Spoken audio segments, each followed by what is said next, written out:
Hello, welcome to my book talk, TALK. I've wanted to make a couple of these and I haven't because I just keep telling myself like, oh, I haven't showered or I don't know enough about this topic to go and like talk about it. I keep going to my husband and being like, can I tell you about my book? So I decided that instead of me doing husband thoughts, I'm gonna do book thoughts with you. And these videos are gonna have spoilers, just a bit about me. I just started reading. I told that to someone recently in a Half Price Books and they literally like laughed at me and they were like, tell me you didn't just say that, because I'm like 25. I totally got flamed, but I have a lot of issues with reading and horrible ADHD, and it was never medicated until 2 years ago. So sitting and focusing on anything was very, very, very hard. I was really just outside all the time, or I would like lose my head because my ADHD is super, super severe. So now that I'm like medicated and I can focus on things, I recently really got into reading when my mom came to visit me. She stayed with me to help take care of me because during my pregnancy I actually had to have a gallbladder surgery at 21 weeks. So my mom came and stayed with us for 2 months and took care of me. And while she was here, she read like 15 books. And I was like, how can you just sit there and read? Like, I don't understand. There's TV, there's YouTube. I had just seen her read so much when she was here that I was like, you know, like reading is also kind of popular right now. So maybe I'll just like try it out. Maybe I am missing something. My start to reading, and my mom, she reads like, her author's name is like Elide Hildebrand or Ellen Hildebrand or something. And she also reads like sometimes Colleen Hoover, but only when she's like at the airport. My mom reads like a lot of like fiction. When I was little, I read like 3 different series. I read like the entire Warrior series, literally like all of them. And I read Fablehaven. And I like never read again. Even in college, I would buy my books for school on the computer. I would just Control F search through what I needed to find. I would never actually like read the entire chapter. And most of the time I would do that the day of the discussion. You might think is like shitty, but I still finished like my whole degree with honors. Magna cum laude, 3.94. I was almost summa cum laude, but no, I just barely missed it. It was a lot of like very dedicated, like knowing how to research is really important, especially for school. Never in a work environment are you gonna have to buy a $300 book and read an entire chapter before you have to go to work. Isolated research, especially for what I was trying to do, which was editing and filmmaking. I have always just tried to avoid reading. It's very hard for me until I started Wellbutrin. I started Wellbutrin in 2021? No, I think it was 2022. Yeah, I think it was April 2022, and it is January 2nd, 2024 right now, so it's almost been 2 years of mental health. Thank God. Antidepressants and ADHD medication literally saved my life, and now I get to do really cool things like read. My journey with reading after my mom left, I thought that maybe it could be something we could do together because she was super into reading. It was really hard having her here every single day, and then she like left. I only get to see her a couple times a year for a couple days of the year, and so when she was here it just kind of felt like, I don't know, it felt like it could be a connection, like she could go back home and then we could read together. I went to the bookstore on October 28th and it was the Barnes & Noble. I called my mom and I was like, hey, I'm gonna look around for a book because you've influenced me and I want to try reading. And my mom, who loves reading, was floored. She's like, yes, like tell me what you see, what you like, let's talk about it, and then we'll find you something. And then she offered to buy me like a couple of books. I ended up wandering the Barnes & Noble for like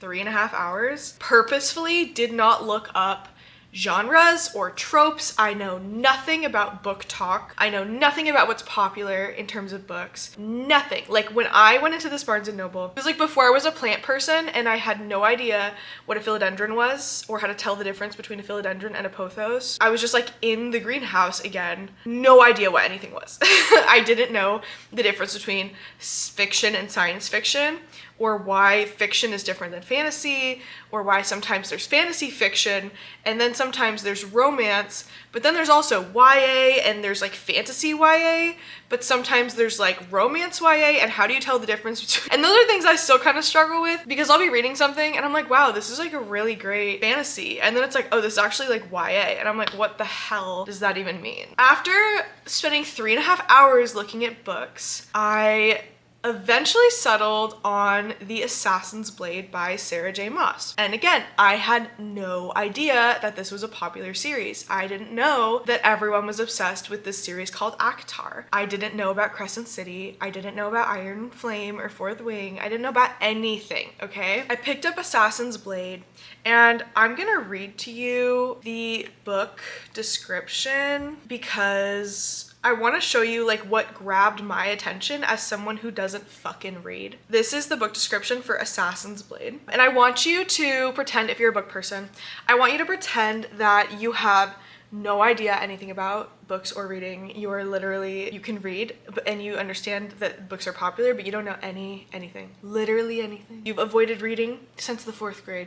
Like the plague. Celaena Sardothien is her kingdom's most feared assassin. Though she works for the powerful and ruthless Assassin's Guild, Celaena yields to no one and trusts only her fellow killer for hire, Sam. When Celaena's scheming master, Arobynn Hamel, dispatches her on missions that take her from remote islands to hostile deserts, she finds herself acting independently of his wishes and questioning her own allegiance. Along the way, she makes friends and enemies alike, and discovers that she feels far more for Sam than just friendship. But by defying Arobynn's orders, Celaena risks unimaginable punishment. With Sam by her side, he is in danger too. They will have to risk it all if they hope to escape Arobynn's clutches, and if they fail, they'll lose not just a chance at freedom, but their lives. I picked this up, and I should have known, like, Sarah J Maas had her whole table at the Barnes & Noble, and I don't know if yours at your Barnes & Noble, like she also has her own table, but she has her own table at my Barnes & Noble. There was just like Assassin's Blade and Throne of Glass and Kingdom of Ash and Crescent City and like all these like weird titles, and then underneath the table was all these box sets. And you guys know me, I like to collect things. I had a problem with plants for years, which I'm kind of like sliding away from now. And I saw the box set and I was like, oh, that's kind of interesting. As I'm like looking at all these books, which I was realizing weren't standalones, I was like, oh mom, like I think that there's like different series here. I had my mom like look into the series for me because I don't want spoilers. Like I didn't want anyone's external influence, because one thing I took away from the houseplant community and like being in it for so long, so deep, was that when I started my plant journey, I really let other people's opinions shape everything. From the plants that I was interested in, to the hype that I got into, the creators I watched, and everything. I always told myself that if I could go back and do that again, I would absolutely do it all on my own. I would discover what plants I like on my own, like the genre of plants that I like, the content creators. Like I wouldn't let anyone tell me, oh, you won't like that plant because of this, or oh this. I didn't want any external bias. I just wanted to discover books completely on my own. I asked my mom about what order I should read the books in, because I was able to conclude that there was 3 different series at the table, and she told me that it seems like they're all connected, but she can't tell in what way. My mom hasn't read these books, by the way. My mom doesn't read fantasy, but she told me that there's a series called ACOTAR, A Court of Thorns and Roses, that seems to be very popular according to what she was finding on the internet. And again, we're on the phone for like an hour just discussing Sarah J Maas, like trying to figure out what this book is it connected to any other books, is it a series or is it a standalone? Ultimately, what grabbed me about Assassin's Blade was I love assassins. I just love the concept of them. Whenever I'm playing D&D or like Baldur's Gate, which is kind of like D&D, playing any kind of video game, I am always drawn to the dark shadow world and assassins. And I think it's because in real life I'm so like, sunshine. In Skyrim, I think that was my first experience ever with like the Thieves Guild and the Assassins Guild, and I did both of those like all the way through. I discovered Assassin's Creed, which was like my favorite game ever, and I got super into the online multiplayer. I loved that, like assassins or rogues. I have just always really been enamored with how sneaky they are, just kind of like the unexpected ways that they'll act. Seeing Celaena was an assassin, and then also the book is called The Assassin's Blade, and it seems to be kind of like there's a romance there. I thought that that was cute. Ultimately, my mom was like, I really think you should check out ACOTAR, because I don't really see a whole lot of people talking about Throne of Glass, but like everyone on the internet is talking about ACOTAR. So I read the synopsis for ACOTAR, and I decided that even though it seems like people really like ACOTAR more, I was drawn to Assassin's Blade, and so I was gonna start with that one, which was a very conscious choice to avoid falling into what I fell into with the plant community. I started with Assassin's Blade, and it took me 2 weeks to really read it. I sat down. She has never done that before, ever. I just got that on camera. Oh my gosh, that was so cute. My husband has been teaching her how to stand on his shoulders lately, but he always has to put her there.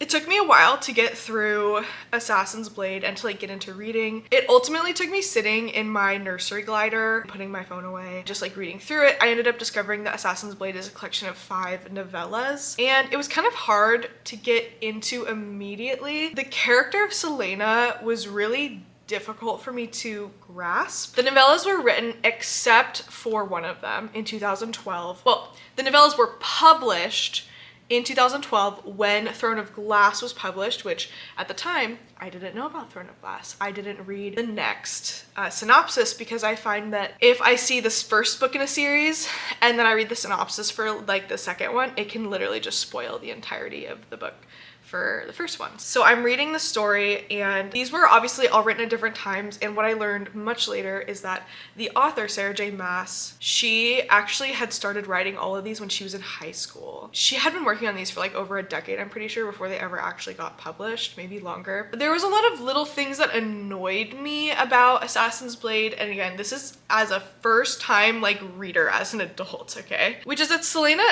talks about herself a lot. There are spoilers, so if you didn't pay attention to when I said that earlier, there are spoilers from here on out. Okay, Celaena talks about herself a lot. She's constantly like, I'm the world's best assassin. I am Ardalan's best assassin. Like, I am literally so amazing. I'm so beautiful, but I'm 16, so I have to keep that in check because I don't want anyone to hurt me, and I don't want to fall in love, and love is a issue, and blah, blah, blah, blah, blah, blah. And she's like, I like really nice clothes. I like really nice things. And by the way, did I tell you that I'm the world's best assassin? And she's really, really, really cocky about herself.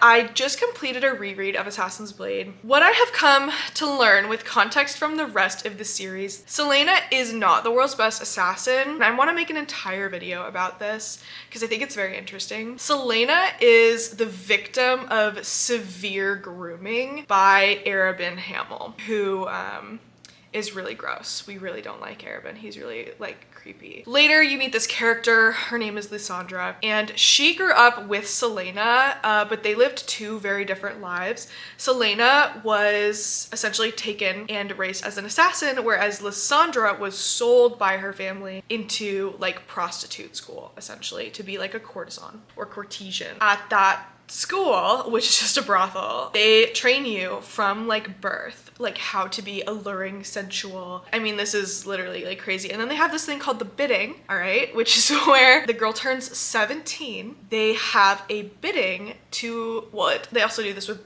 boys. They sell your virginity, which is crazy. In the series, Arobynn has been like raising and working and grooming Lysandra forever. After helping raise her and like putting all this money into her, he literally buys her virginity. So he's just like very creepy, and it gets even worse later in the series, where he actually attempts to enslave Celaena, like sexually, which is terrifying. Celaena is really just a massive victim of very severe manipulation and grooming, to the point where it's very like narcissistic and kind of like sociopathic in tendency, where Arobynn is like, you're literally the best, you're the most beautiful, you're the most wonderful, let me spend thousands and thousands, like hundreds of thousands of dollars on you, like I'm gonna buy you all the nicest dresses, all the nicest gowns, like take you to the nicest places. And then when Celaena fucks up, he punishes her very severely, but then he's like, okay, now come give me a hug. And it's this very like brutal tug of war, and she thinks that like she trusts Arobynn with her entire life, but her partner Sam sees Arobynn for who he really is, which is a incredible psychopath. You get your first situations with this where she'll be like, oh my god, I'm the world's best assassin, and then Sam will literally like beat her in like a random ass fight that they have. And she gets beat over and over and over, and has to be saved. Not because she's a weak female, by the way, but because of the fact that she puts herself in situations because she believes herself to be the best when she's actually not the best, and it's all just like psychological warfare that her groomer and abuser, Arobynn, has been pushing onto her, essentially, like making her think that she is the best, the most important, also that he can exploit her, maybe sexual situations. It's very frustrating, but at first I was really like having a hard time grasping Celaena's character and kind of like the writing. After my reread, I realized that it's probably all very intentional because the grooming is just so obvious, especially on a reread with the context of like the entire rest of the series. I did enjoy Assassin's Blade, but it was like fine. I'm trying to remember how I felt when I was reading it, and I buddy read the series with my best friend Jasmine. We finished it at about the same time. We both liked it. Then we went on to Throne of Glass. As soon as I started reading Throne of Glass, I was hooked. Let me go get you the book. I've started my annotation of this. You can see my little pen in here. You can see all the little book bumps because I was reading this in the bath a lot. I went to Half Price Books the other day, and let me show you what I found. I found a Barbie cover, unbroken, of Throne of Glass. Completely unbroken. The reason I bought it is because I love Throne of Glass. Not like, I mean, the series, yes, I absolutely love the series. And again, I read this not knowing any of this was popular. I was just so floored. And there's been a couple people on Instagram when I was talking about this who were like, I can't believe like you're only reading the popular books. And it's like, I feel like my love and excitement for the series has been like massively invalidated because of the fact that like the book that I just so happened to pick up and like, it's a book that everyone else likes, but I didn't know. I literally would avoid Googling anything. I didn't join any book groups until I finished the whole series because I didn't want any spoilers and I didn't want anyone's opinions. I lived in a bubble. I had no idea Sarah J Maas was popular or what ACOTAR was or even that Crescent City like really existed until after I finished Kingdom of Ash. So it's just annoying, but I fell in love with this completely organically, which makes me really happy, and I'm so glad that I didn't just read things because other people said they were popular. So finding an original cover with Celaena on the front that's unbroken, which like I'm gonna read it and probably highlight in it, but this was just really special for me, and I found it for literally $4 at Half Price Books, so that was really cool. If you just like adore this series like I do, this was crazy because coming after the end of Assassin's Blade, again spoilers, Celaena is in denial. She really tried to stick it to Arobynn, to put it everything lightly. He sold her into a death camp, and he also killed Sam. So Sam is dead, and he didn't just die. Sam, it is horrifying the way that Sam died. She is shipped away to this death camp called Endovier. And that's like the plot twist at the end of the book, is that Arobynn is actually evil. Shocker. She has just turned like 17-ish, okay? We open Throne of Glass. Actually, no, we'll read it from like the original one. We open Throne of Glass, just this awesome line. Oh, they have a different map in here. Oh, that's cool. The original map looks different than the map in the other book. She has been shipped off to this death camp. We don't know what is going to happen, okay? We just know that our favorite assassin, the world's greatest assassin, has been sent to a death camp to die, to serve like 9 life sentences or something. She's never getting out, and they intend to keep her alive for like all of it. So they're gonna like torture her, but not enough to like murder her. After the slow novellas, the interesting pacing, this is where we get, okay? After a year of slavery, in the salt mines of Endovier, Selena Sardothian was accustomed to being escorted everywhere in shackles and at sword point.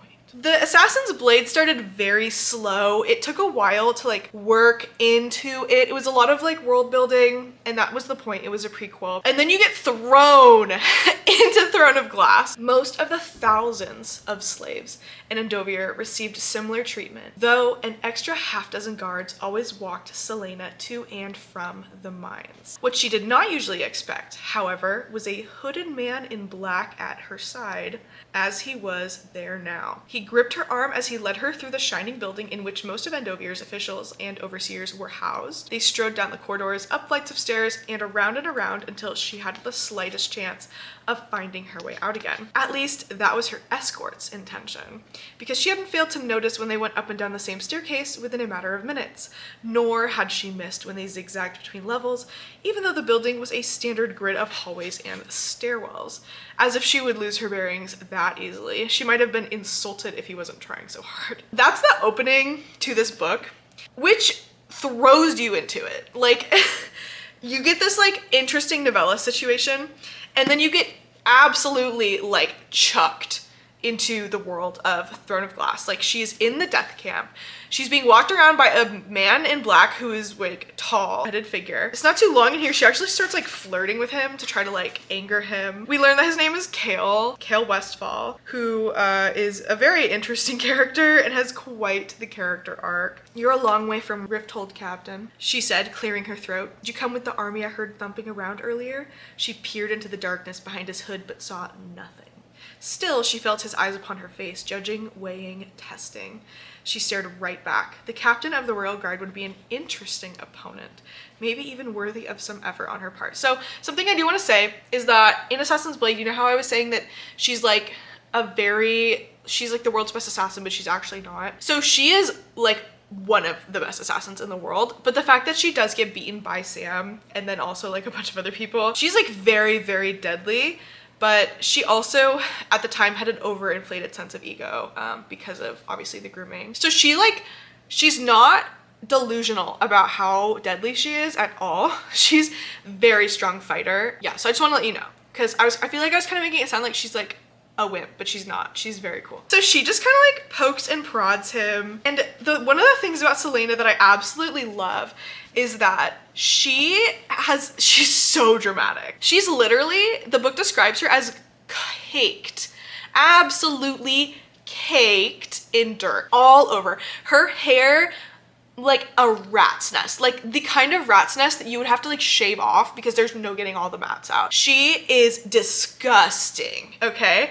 But even then, she's like poking at this captain, like trying to like not lose her swagger. She's very, like, she has a lot of swagger. She's like flipping her matted hair and like putting her hand on her hip and like being sassy, because that is her character. Like, not like how she's written, because it is, but that is her like outward mask, like to the world, is this cool, calm, collected, like swaggering, arrogant assassin. And so it's very funny to watch her be like, I'm so disgusting and gross, but I'm just not gonna think about it, and I just need to like pretend like I need to fake it till I make it, essentially. So this was amazing. Throne of Glass was great. The rest of the series was fundamentally amazing. That was how I got into reading, was through the world of Throne of Glass. Absolutely steamrolled through the rest of the series. I read the Throne of Glass book in less than 24 hours. I read every book within like 2 to 3 days, if not less. I was just like flying through, and I finished the entire Throne of Glass series in, I think, 3.5 weeks. All of the books, all 8 books I read in 3.5 weeks. And then immediately, well, then I jumped into Fourth Wing, which I do think I am going to do a reread. At this point, I had switched to a Kindle. I was flying through the books, and I decided that it would be better. My husband was really great, and he purchased the Kindle for me. I designed this skin for it, which I got from Decal Gal. And I made this in Canva, and I based it off of Selena. So there's like little daggers around it. I don't know, I tried to make it kind of like Throne of Glassy, because Throne of Glass is probably my favorite book I've ever read. I read Fourth Wing and absolutely hated it. I did not enjoy it. The main character, her whole thing is just like, oh my god, the male lead is so hot. I just want to fuck him. There's another guy. Oh my gosh, he's so much hotter. I want to fuck him. And her whole personality is literally just who she wants to like sleep with, which I'm all for like female empowerment. But the male characters have very interesting paths and character arcs, and they have a purpose outside of just like wanting to sleep with the female leads. So it's just very difficult. Her first like issue in the book, she gets like really turned on because of, we'll just call it a potion. She has to like struggle to like not sleep with one of the male leads. And that's like her first major problem. She also is incapable of getting stronger, and she constantly has to be saved either by her dragon or by one of the male leads. I got real freaking sick of it after all of the amazing, like very strong female characters in here who would throw away their love in order to save the world. And do often. They're strong, they can fight for themselves, they don't need to be rescued. The characters that are like disabled still can take care of themselves. They fight for their life, they fight for the good of everything, and they have purpose other than being a romantic interest. And in Fourth Wing, the main character does not. But I do think I am going to reread it to see if I was right, because after reading that directly after Throne of Glass, I was so disappointed. The way that they talk was just like an over exaggeration. And I know people love Fourth Wing and they love Iron Flame. I didn't even read Iron Flame. The best chapter of the entire Fourth Wing was the last chapter that was in a different character's POV. That was interesting because he has purpose. He has a mission. He has a goal. And the main female lead doesn't. She doesn't really know what she's doing. Like, her whole life got turned upside down. She wanted to be like a writer essentially, and I'm really dumbing these terms down, but instead she has to be a fighter, and there's just like a whole lot. So I abandoned Iron Flame, didn't read it, didn't buy it, and immediately jumped into ACOTAR. And ACOTAR is a Beauty and the Beast retelling, kind of, and I found that it is not like Beauty and the Beast. It carries similar characteristics, as in like there's a curse on a man and he needs like love to cure it, and that is about the extent of it being Beauty and the Beast. And ACOTAR was good. I liked it. Again, we open with a very strong female lead who is taking care of her family. She's fighting for her life, fighting for her family, even though her family is just piece of shit. Her sisters are awful. Her father is like a do-nothing. Like, they had just, like, they're just this ruined noble family. Feyre is just caring for them. Just so frustrating. And she is the youngest sister. She is out here fighting, killing animals, skinning them, cutting them up, and then feeding her family as the youngest daughter. She is an amazing character. Love her. She's very good. Her character arc, I was having a hard time with the first book because she is considered so like weak in terms of the Fae. She just always has to be kind of like rescued, and while she tries to fight against the Fae, she is but a humble human and is incapable of properly defending herself. So she's always kind of like rescued out of situations, which I did not like. I really like characters that can take care of themselves and do not need a man to come and save them, but do have to learn how to work with others, if that makes any sense. So I'm okay if like a man does save a female lead character, but I do not like damsel in distress situations, almost most of the, like, at all. It's just really annoying. Like, it's come up with something new. The middle of the book though, like, I did fly through this first book. I think I read it in a day and a half. Very good, but I really did not love the lead male character. His name is Tamlin. First of all, I hate when people call him Tammy. I don't know why, I just despise it. Tamlin is just kind of like alpha protector.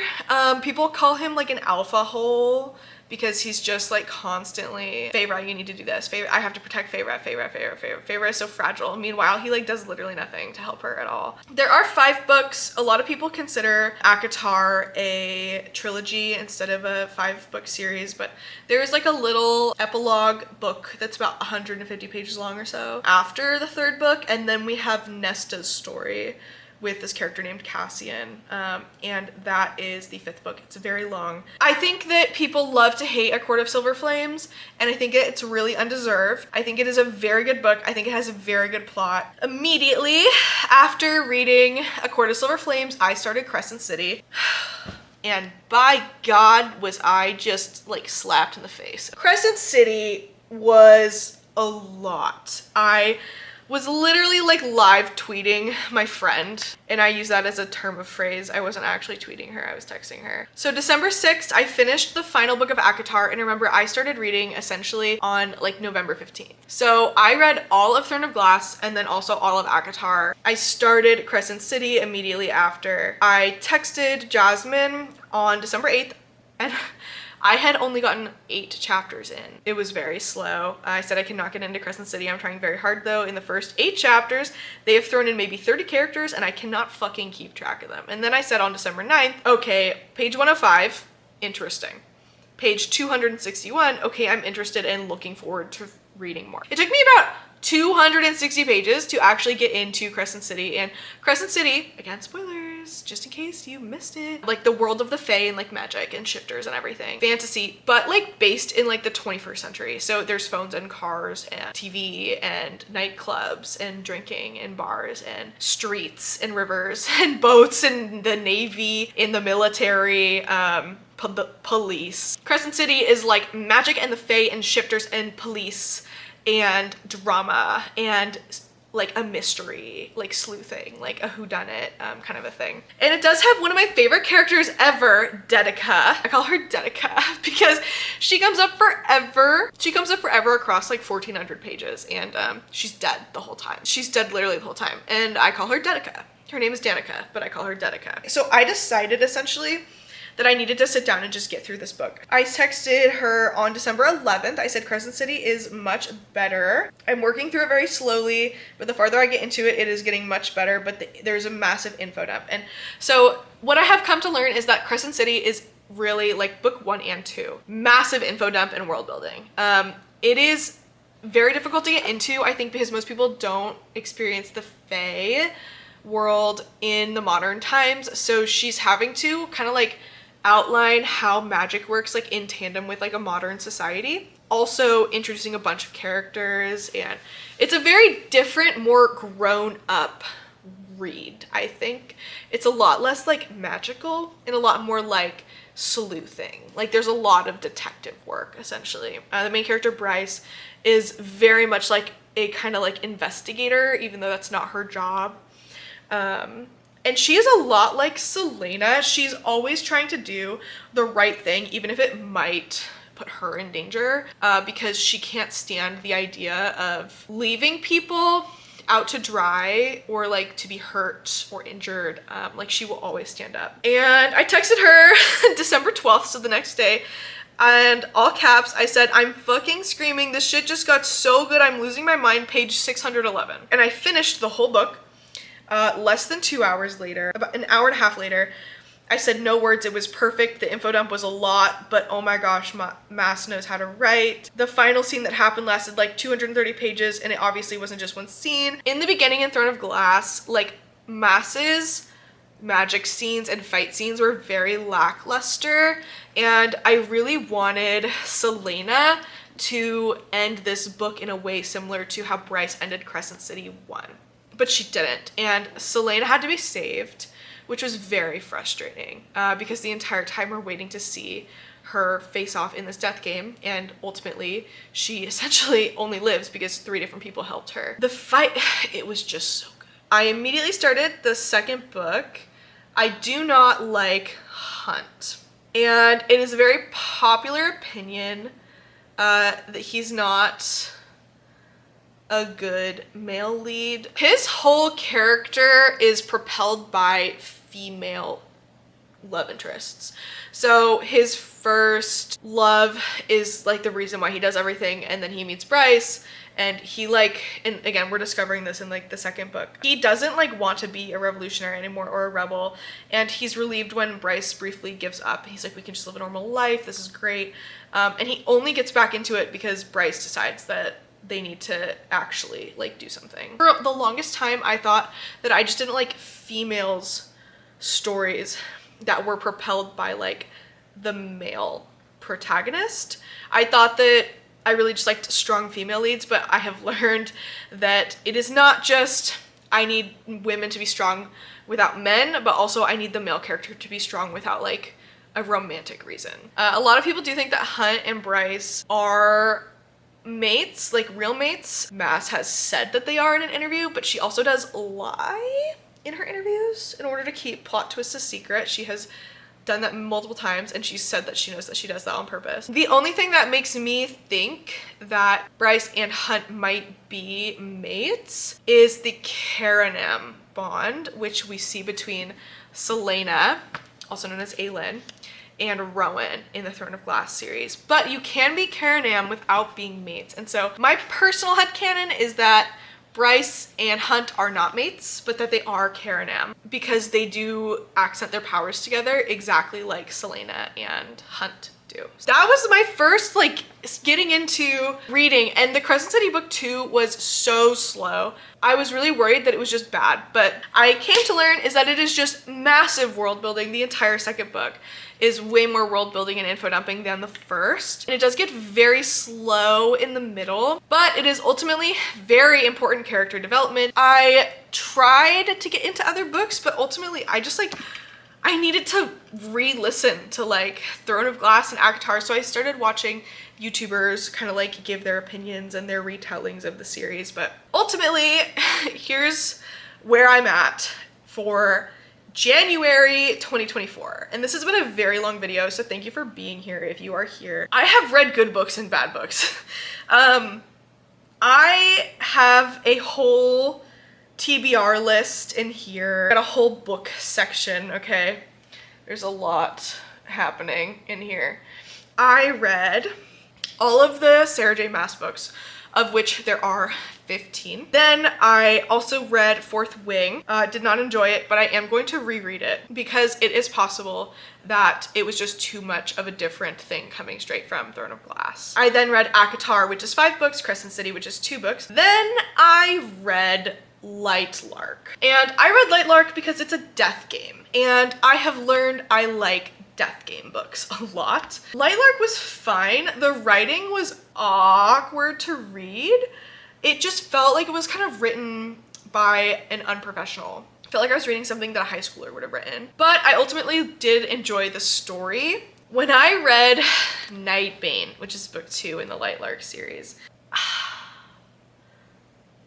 I can't put the disappointment into words. It was the worst book I've ever read in my life. I'm gonna make an entire different video about it. I'm not gonna talk about it here. Nightbane was horrible. It was horrible. It was horrible. I can't even talk about it. I read Nightbane because I saw an ad for it on Facebook Reels from Alex Astor, like from her TikTok. I didn't know that it wasn't the first book, so I tried to find it at the Barnes & Noble, and they're like, oh, we have Lightlark. We don't have Nightbane though. So I was like, oh, are they the same thing? And they're like, yeah, it's a duology as of right now. So I read Lightlark. It was fine. I liked it. I read Nightbane. It was the hardest read. I couldn't get through it. I eventually had to just sit down and force myself to finish reading it. I complained the entire way through to one of my friends. A book I loved. I read The Assassin Bride, which was written by, Anastasis Blythe. And I discovered that this book is connected to her next book, which doesn't come out till the end of 2024, November 2024. So 11 months from now, which is The Never Seen King, which is very hyped. And I do know about that book, like not anything obviously plot-wise because it's not out, but I have heard people talk about that a lot, just on Facebook and like the different book talk groups and romance fantasy books groups and stuff. I didn't know they were connected. I read Assassin Bride because I went to Barnes & Noble again and just read synopsis until I found something that I thought was interesting. Assassin's Bride, another death game. Very good. Very, very, very good. I was so immersed in the world. Very excited when, again, it's a little spoiler. Actually, you know what? I won't. We talked so much about Throne of Glass and stuff. We discover halfway through the book, around a little over halfway, a very important piece of information about one of the main characters. I literally was like, yes! So I was very excited. Then after that, I read Serpent on Wings of Night. And I read, by the way, Assassin Bride, mostly because it was actually on Kindle Unlimited, which I do not have. But it became free for 2 months, like a couple days ago. So, oh, Raven, you got so much glitter on you. Glitter. Oh, I got a glitter cat. Yeah, but Kindle Unlimited was free, and so I was going to buy these books anyways and read them, but I didn't have to. They were free on Kindle Unlimited. Now, I have just finished like a day ago. Oh, and I read Assassin Bride in a day. So I literally sat down and read all of the pages in a single day. And then I immediately started on that same day, Serpent on Wings of Night, which I finished yesterday. And then yesterday I also started Ashes and the Star-Cursed King, which is book 2 of the Serpent on Wings of Night. And I don't know if there's a third book. I haven't looked into it. Amazing. This Serpent on Wings of Night, probably my second favorite series next to Throne of Glass so far. So I like it more than ACOTAR, I like it more than Crescent City. The writing is incredible. I love the world building. Like, I pictured so many parts and pieces of the scenes so clearly because of how good the writing was. Like, I could literally see it in my head versus when I was first getting into reading with some mass stuff, like there were some things that were really hard to grasp and picture, but Serpent on Wings of Night, very good. Another death game. So I really like death games. I don't really feel like there's much, like, I think it's very interesting. Yeah, and that is kind of like my little reading journey on my TBR right now, which I think I'm gonna take all these off because they've been on my TBR for a while and I haven't read them. Instead, I have found other books. Inheritance Games, Daughter of No Worlds, Nevernight Chronicle, The Bone Season, Blood and Ash, which I do think I am going to try to read. And then on my novels list, I have A Deal with the Elf King, which feels like it might be like Sugar Apple Fairy Tale, which is an anime and manga I adore. So I don't like standalone things, but it might be like Sugar Apple Fairy Tale, and if it is, I do definitely want to read that. And then on the novels, I also have The Keeper of the Night, which I just added on there. Then my currently reading, I have The Ashes and the Star-Cursed King, which I want to finish today. I have like 400 pages left, but that doesn't matter. I'll just get right through them. And then on my maybe list, I have City of Dusk, Dance of Thieves, and Empire of the Vampire. And then DNF, I have Iron Flame, but we'll see. I may read it. The end of Fourth Wing was very interesting, like the final chapter. If there's POV from that specific character, I will be very interested. I'm not into the single POV books, I've learned. I really like the multiple POVs. I like knowing what's going on in multiple people's heads. Which is why I'm really enjoying The Ashes and the Star-Cursed King right now. Multiple POVs, so good. I do think it may end up being similar to ACOTAR, where we get a red herring love interest. I want to make little videos about all of these books that I've read because I just like gush to my husband about them. I thought maybe too about doing something like Rotten Mango, where she like sits down with her husband and she just like gushes to him about these books and like tells him about them, and then they like film that. I think that would be fun. That's me. That's where I'm at right now. I don't know really what this video is about. I have no idea what I'm gonna call it. I'm really into reading right now. I'm so into it. I'm in love. I think it's the best form of media. I love it more than YouTube right now, which is crazy because I fucking love YouTube. I'm very into television as well. I think reading right now is better than television. There's no budget. I mean, like, obviously there is, people have to get paid in order to write. They have to have a living, right? But if you want like 15 dragons in your series, you can just write them. If you want an entire castle made out of glass, you can just write it. You don't have to animate it. You don't have to pay people to animate it. Snaps. Love reading. I am so glad that I'm able to like sit and just like read through these things. But yeah, I'm also a massive fan of Kindle. Hate Amazon. Despise it actually. I did cover up the Kindle branding with this. I hate the Amazon branding stuff, so I covered it. And this is my little Kindle case, and it just goes in here. This thing goes with me everywhere. I have a use time of about like 9 hours a day on my Kindle, where I'm actually reading it. So I am obsessed. I really like it. I'm having a really good time, and I'm really excited to share with you guys my reading exploits this year. I think it's going to go really well with having a baby. Holding books is hard. I'll probably get a clear case for the back and then throw a pop socket on so that I can hold it with one hand while I like breastfeed, you know, and like take care of my baby. But I think that this is gonna be really fun, and sorry if you don't like reading or if you don't want to hear about books, if you don't want to hear about stuff. I know that there's about 2,000 to 3,000 of you that will watch me do literally anything. So even though we're in this like transition period, I'm not gonna be changing my YouTube title name. I like Planting Ashley, and I think that you can grow in more than one way. Like Planting Ashley doesn't have to be about plants, it can be about like growing like as a person. We're gonna keep Planting Ashley, but I'm really just gonna be talking about books. The plant tour that I filmed and posted at the end of 2023 is probably gonna be my last plant video for a while. So if you don't think you're gonna watch book content, please unsubscribe, because it is very bad for YouTube creators to have a lot of subscribers and low view count. Like, it is very hard to crawl out of that. So if you don't think you're gonna watch, the best way you can support my channel would be to unsubscribe, which I know sounds really counterintuitive, but subscribers means nothing. I would rather have less subscribers and an equal view count. But this channel is already monetized and I don't really want to start a new one. That is it from me.